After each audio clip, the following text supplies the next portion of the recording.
নমস্কার। আজ আবৃত্তি করছি কবিগুরু রবীন্দ্রনাথ ঠাকুরের হারিয়ে যাওয়া।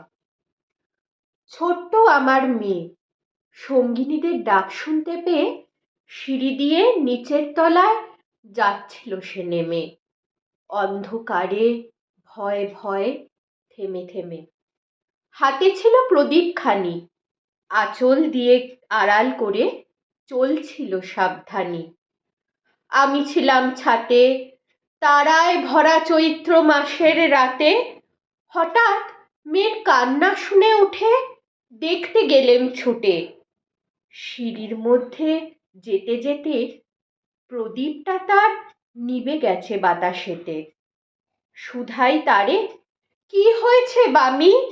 সে কেঁদে কয় নিচে থেকে, হারিয়ে গেছি আমি।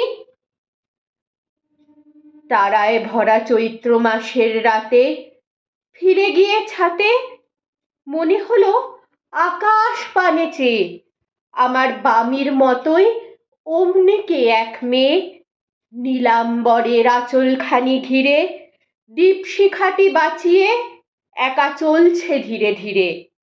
নিপ্ত যদি আলো যদি হঠাৎ যেত থামি, আকাশ ভরে উঠত কেঁদে, হারিয়ে গেছি আমি।